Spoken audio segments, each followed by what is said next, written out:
আসসালামু আলাইকুম। তো গত ভিডিওতে আমরা দেখছিলাম যে কিভাবে একটা প্রোগ্রামের টাইম কমপ্লেক্সিটি অর্ডার অফ 1 হয়।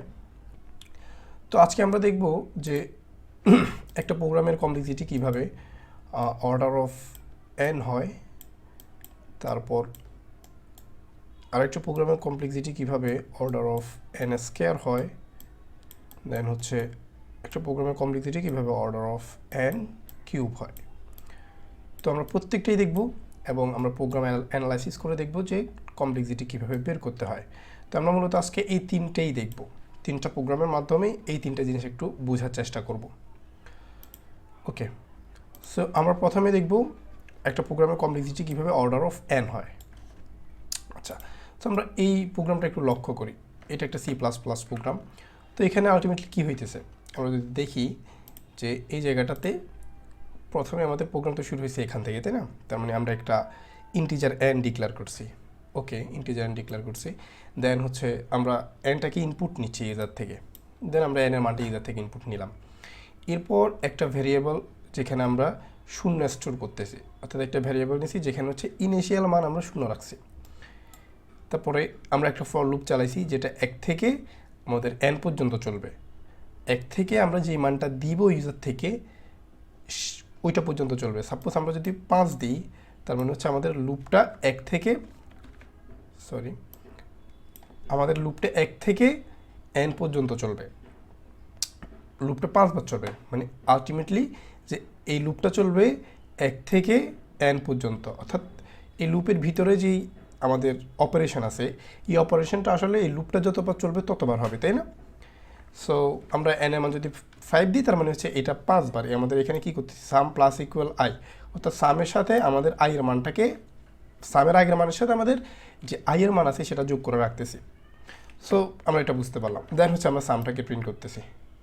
আচ্ছা, সো আমাদের কমপ্লেক্সিটি বোঝার জন্য আমাদের এই প্রোগ্রামটা বোঝার খুব বেশি জরুরি। তো এখানে আলটিমেটলি কী হবে, এটা আসলে মূলত একটা ধারার যোগফল, তাই না? ধারার যোগফল মানে আমরা যদি দেখি যে 1 যোগ 2 যোগ 3 যোগ 4 যোগ ডট ডট ডট এভাবে হচ্ছে n পর্যন্ত, অর্থাৎ সংখ্যাগুলোর যোগফল। আমি যদি 4 দিই, তার মানে সেটা হচ্ছে 1 থেকে 4 পর্যন্ত সংখ্যার যোগফল আমাকে দিবে, এই সামের ভিতর সেটা দিবে, তাই না? মানে হচ্ছে প্রথমে আমরা সাপোজ, আচ্ছা আমরা অপারেশনটা দেখি এটা কীভাবে হচ্ছে, কারণ প্রোগ্রামটা না বুঝলে হচ্ছে আমরা বুঝতে পারবো না, কমপ্লেক্সিটি অ্যানালাইসিস করতে পারবো না। আচ্ছা, তো এখানে আমরা কি দেখতেছি, আমাদের i এর মানটা শুরু হবে 1 থেকে। ওকে, দেন i এর মান এখন 1। এরপর আমরা n এর মান সাপোজ 3 দিলাম, বেশি বড় না নিই, 3 দিলাম। ওকে, সো এখানে i এর মান হচ্ছে 1। দেন হচ্ছে চেক করতেছে যে i এর মানটা কি আমাদের n থেকে ছোট কিনা। তো আমাদের 1 তো অবশ্যই n থেকে ছোট। দেন এখানে আসার পর এক্সিকিউশন করতেছে, অর্থাৎ সাম প্লাস ইকুয়াল i, মানে হচ্ছে এটাকে আমরা ওভাবেও লিখতে পারতাম যে সাম ইকুয়াল সাম প্লাস i।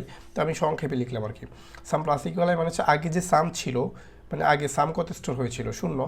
তো এইটার সাথে সে হচ্ছে এখন আইটা যোগ করতেছে, অর্থাৎ শূন্যের সাথে 1 যোগ করতেছে। আলটিমেটলি আমাদের সাম ইকুয়াল এখন হচ্ছে কত, 1। ওকে, আচ্ছা, সাম ইকুয়াল 1 হলো। দেন হচ্ছে আয়ের মান 1 বাড়াইছে, দেন আয়ের মান হচ্ছে এখন 2। সো আয়ের মান 2, এখন 2 কি 3 থেকে ছোট? হ্যাঁ, 2 3 থেকে ছোট। দেন এখানে এটা আবার এক্সিকিউশন হবে, তার মানে আগের যে সাম ছিল সেটার সাথে এখন আয়ের মানটা যোগ করবে। এখন আয়ের মান 2 আর আগে সাম স্টোর হয়ে আছে 1, তার মানে এখন আলটিমেটলি সাম ইকুয়াল হবে 3।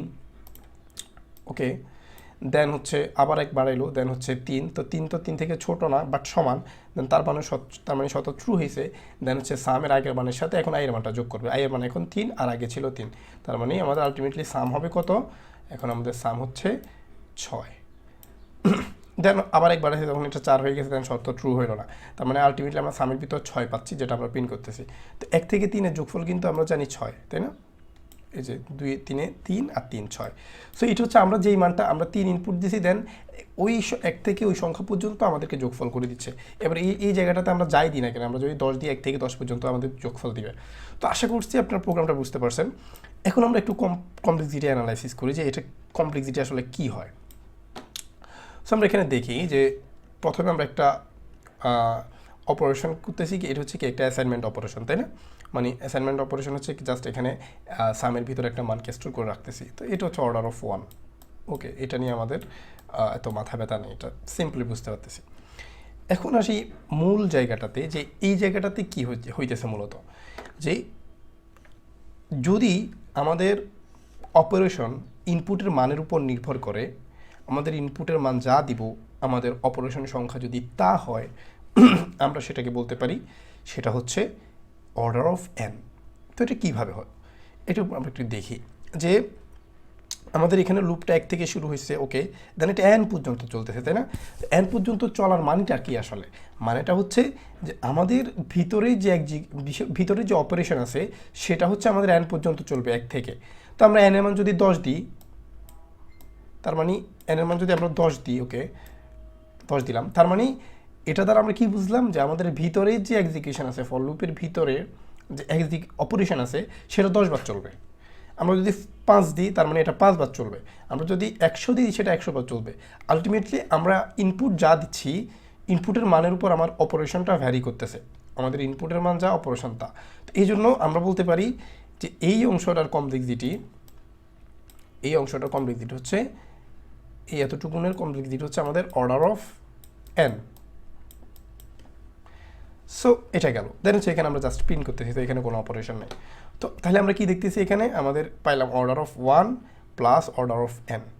সো আমাদের এটা কমপ্লেক্সিটি হচ্ছে order of 1 plus order of N.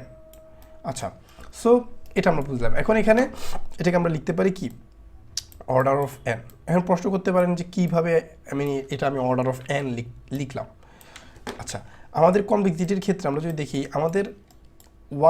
আমাদের কমপ্লেক্সিটির ক্ষেত্রে একটা কথা সবসময় মনে রাখবেন যে আমরা সবচেয়েতে বেশি দ্রুত বাড়ে যেই কমপ্লেক্সিটিটা, অর্থাৎ সবচেয়ে দ্রুত যেটা বাড়ে সেটাকেই আমরা কনসিডার করব, এবং আর যেটা খুব কম দ্রুত বাড়ে সেটাকে আমরা কনসিডার করবো না, সেটাকে আমরা ফেলে দিলে আমাদের কমপ্লেক্সিটির উপর কোনো প্রভাব ফেলবে না। তো এখানে আমাদের 1 থেকে আমাদের এন কিন্তু দ্রুত বাড়ে, তো এই জন্য আমরা এটাকে আর কনসিডার করবো না। আমরা লিখতে পারি এই প্রোগ্রামের কমপ্লেক্সিটি হচ্ছে অর্ডার অফ এন। তো 1 আমাদের এখানে খুব একটা কোনো ম্যাটার করতেছে না, আমরা যদি এইটার 1টা ফেলেও দিই সেটা আমাদের ম্যাটার করতেছে না। এই জন্য আমরা এটা বলতে পারি এটা হচ্ছে আমাদের অর্ডার অফ এটার কমপ্লেক্সিটি হচ্ছে অর্ডার অফ এন। আচ্ছা, সো এখন এটা যদি ক্লিয়ার না হয় আমি একটু দেখাই যে এটা কীভাবে এন থেকে 1 কম দ্রুত বাড়েছে, এন কীভাবে দ্রুত বাড়ে। মানে আমরা যদি একটু কোঅর্ডিনেট আঁকি, সাপোজ এটা এক্স অক্ষ, দেন এটা হচ্ছে আমাদের ওয়াই অক্ষ। সো এটা হচ্ছে আমাদের ইনপুট, এটা হচ্ছে আমাদের টাইম। সাপোজ ইনপুটের মান যাই হোক না কেন, অর্ডার অফ 1-এর ক্ষেত্রে আমাদের এটা কিন্তু কি থাকতেছে, সেম থাকতেছে, তাই না? এটা কি বাড়তেছে? কখনোই বাড়তেছে না। অর্ডার অফ 1 চিরদিনই অর্ডার অফ 1 থাকতেছে। সো আমাদের অর্ডার অফ 1 কখনো ইনপুটের মানের সাথে বাড়বে না। আর আমাদের অর্ডার অফ এন কী করবে, ইনপুটের মানের সাথে সাথে সেটা বাড়বে। এটা হচ্ছে আমাদের অর্ডার অফ এন। মানে আমাদের অর্ডার অফ এন ইনপুট যত বাড়বে আমাদের হচ্ছে এটার হচ্ছে টাইম তত বাড়তে থাকবে, তাই না? এভাবে লিনিয়ারভাবে বাড়তে থাকবে। তো এই জন্য আমরা এইটা তো আমাদের কখনোই বাড়ে না, এটা থেকে আমাদের এন খুব দ্রুত বাড়ে। তো এই জন্য আমরা যেটা খুব দ্রুত বাড়ে শুধুমাত্র সেইটাকে কনসিডার করবো, বাকিটাকে রাখবো না। সো এই জন্য আমরা বলতে পারি এই প্রোগ্রামের কমপ্লেক্সিটি হচ্ছে অর্ডার অফ এন। আচ্ছা, সো আশা করি এটা আপনারা বুঝতে পারছেন যে প্রোগ্রামের কমপ্লেক্সিটি কীভাবে অর্ডার অফ এন হয়। মানে হচ্ছে আমাদের ইনপুটের মানের সাথে সাথে যদি আমাদের অপারেশন সংখ্যা নির্ভর করে, মানে আমাদের ইনপুটের মান যা আমাদের অপারেশনের সংখ্যা যদি তাই হয়, তো সেটাকে আমরা বলতে পারি সেটার কমপ্লেক্সিটি হচ্ছে order of N. Okay, so এখন আমরা দেখব আরেকটা প্রোগ্রাম। এখানে আমরা সেম কাজটাই করতেছি, জাস্ট এখানে একটা নেস্টেড লুপ আমরা দেখতে পেতেছি, তাই না? মানে এখানে সাম প্লাস ইকুয়ালি করতেছি, বাট এখানে আমরা একটা নেস্টেড লুপ দেখতেছি। সো এই জায়গাটাতে কী ঘটতেছে, এই জায়গাটাতে আসলে আমাদের আলটিমেটলি টাইম কমপ্লেক্সিটি বলতে আমাদের অপারেশন কতবার হচ্ছে সেটাই। তো আমরা এখানে দেখি এটা কনস্ট্যান্ট টাইম অপারেশন, সো এটাকে আমরা কনসিডার করলাম না। ওকে, আমাদের মেইন কনসার্ন হচ্ছে এই জায়গাটাতে। ওকে, এই জায়গাটাতে হচ্ছে আমাদের মেইন কনসার্ন। আচ্ছা, সো আমরা এখানে দেখতেছি কি একটা ফর লুপ চলতেছে আগের মতো, যেটা এন পর্যন্ত চলতেছে, প্রত্যেকবার 1 করে বাড়তেছে। এর ভিতর আরেকটা লুপ যেটা এন পর্যন্ত 1 থেকে শুরু হয়েছে এন পর্যন্ত চলতেছে, 1 করে বাড়তেছে। তো আলটিমেটলি আমাদের এই লুপটা এখান থেকে এতটুকু। সো এর ভিতরে এক্সিকিউশনটা হবে কতবার, আমরা জাস্ট এই লুপটার কথা চিন্তা করি যে for i equal 1 i less than n plus plus, এখান থেকে হচ্ছে আমাদের এই লুপটা হচ্ছে একটা আর এই লুপটা হচ্ছে একটা। সো আমাদের ফর লুপ মানে আউটার লুপের জন্য আমাদের এই ইনার লুপটা চলবে কতবার, এন বার, তাই না? এন বারই তো চলবে, যেটা আমরা আগে দেখছি যে আমরা যদি এখানে 5 দিই তার মানে হচ্ছে এটা 1 2 3 4 5, মানে এটা 5 বার চলবে লুপটা। ওকে, এটা আমরা বুঝতে পারলাম। এরপর এর ভিতরে কি আছে, এর ভিতরে আছে আরেকটা ফর লুপ, তাই না? এটা কতবার চলবে? এইটাও চলবে হচ্ছে 1 থেকে শুরু হবে, n বার চলবে। তার মানে এই ভিতরে এক্সিকিউশনটা কতবার হবে, মানে এই লুপটা কতবার চলবে? এই লুপটাও n বার চলবে, তাই না? তার মানে এই লুপটা চলবে n বার। এটাই তো। সো আমরা কি বলতে পারি, এটাকে আমরা কীভাবে লিখতে পারি? Order of n into n, মানে হচ্ছে আলটিমেটলি এটা হচ্ছে order of n square. So এটা টাইম কমপ্লেক্সিটি হচ্ছে অর্ডার অফ n স্কয়ার, অর্থাৎ আমাদের ইনপুটের মান যা দিব আমাদের ওই লুপটা n স্কয়ার বার চলবে। মানে আমি যদি একটু ক্লিয়ার করে বুঝাই যে সাপোজ, ওকে, তো সাপোজ আমি n এর মান দিলাম হচ্ছে 3, ওকে, সো 3 দিলাম। সো 3 যদি আমি এই ইনপুট হিসাবে দিই তার মানে আমার এই লুপটা চলবে কতবার? 3 বার। ওকে, দেন হচ্ছে ভিতরের লুপটাও চলবে কতবার? 3 বার। সো 3 ইন্টু আমাদের ভিতরের লুপটা চলবে 3 বার। তার মানে হচ্ছে আলটিমেটলি এই লুপটা কতবার চলবে? 9 বার চলবে। সো আমরা বলতে পারি আমাদের 3 স্কয়ার ইকুয়াল 9 না? সো আমাদের ইনপুট n ইকুয়াল কত ছিল? 3 ছিল, n ইকুয়াল 3 ছিল। সো এটা স্কয়ার 9, মানে হচ্ছে যে আমাদের 3 দিছি সেটা 9 বার চলতেছে, 3 স্কয়ার বার চলতেছে। আমরা যদি 4 দিই সেটা হচ্ছে 4 স্কয়ার বার চলবে, 16 বার চলবে। এই জন্য আমরা এটা বলতেছি যে এটার কমপ্লেক্সিটি হচ্ছে অর্ডার অফ 1। মানে আমরা n এর মান যখন 1 দিচ্ছি তখন সেটা একবার চলতেছে। আমি n এর মান যখন 2 দিচ্ছি তখন সেটা 2 স্কয়ার বার চলতেছে, মানে 4 বার চলতেছে। আবার n এর মান যখন আমি 3 দিচ্ছি তখন সেটা 3 স্কয়ার বার চলতেছে, মানে 9। সো আলটিমেটলি আমাদের n এর মানটা, আমি n এর মান যত দিচ্ছি আমাদের অপারেশন সংখ্যা তার স্কয়ার হয়ে যাচ্ছে। সো আলটিমেটলি আমরা বলতে পারি যে এইটার কমপ্লেক্সিটি হচ্ছে অর্ডার অফ n স্কয়ার, অর্থাৎ আমরা n এর মান যত দিচ্ছি আমাদের অপারেশন সংখ্যা তার স্কয়ার বার চলতেছে। এই জন্য আমরা এটা বলতে পারি এইটার টাইম কমপ্লেক্সিটি হচ্ছে order of n square. Okay, so আমরা আশা করি বুঝতে পারলাম যে অর্ডার অফ n স্কয়ার কীভাবে হয়। এখন আমরা দেখব আরেকটা প্রোগ্রাম সেম। তো এইটা আশা করি আগের দুইটা যদি বুঝতে চান এটা আপনাদের জন্য বোঝা খুব কঠিন কিছু না, একদমই সিম্পল। সেটা হচ্ছে আগের প্রোগ্রামটাই কি হইতেছে এখানে মূলত, এখানে হচ্ছে সাম ইকুয়াল আমরা 0 রাখতেছি। ওকে, সেম আগেরটাই, তো এটাকে আমরা কনসিডার করলাম না, আমাদের কনসিডারেশনে থাকবে এইটা। তো এখানে আমরা কি দেখতেছি, একটা লুপ চলতেছে যেটা 1 থেকে শুরু হয়েছে n পর্যন্ত চলতেছে। ওকে, দেন এর ভিতর আরেকটা লুপ আছে যেটা 1 থেকে n পর্যন্ত চলতেছে। দেন তার ভিতর আরেকটা লুপ আছে যেটা n পর্যন্ত চলতেছে। এরপর হচ্ছে সাম প্লাস ইকুয়াল i করতেছি। সো এই জায়গাটাতে এটা কমপ্লেক্সিটি কত হবে?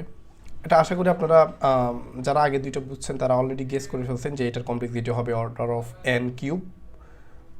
So order of n cube কীভাবে হবে? মানে হচ্ছে দেখেন এই লুপটা কতবার চলবে? n বার চলবে। ওকে, দেন এর ভিতর লুপটা কতবার চলবে? ইন্টু n বার চলবে। দেন এর ভিতর লুপটা কতবার চলবে? এই লুপটা, মানে এই লুপটা n বার চলবে, এই লুপটাও n বার চলবে, এই লুপটাও n বার চলবে, তার মানে ইন্টু n। সো এটা কমপ্লেক্সিটি আমরা বলতে পারি কি, এটা হচ্ছে অর্ডার অফ n কিউব।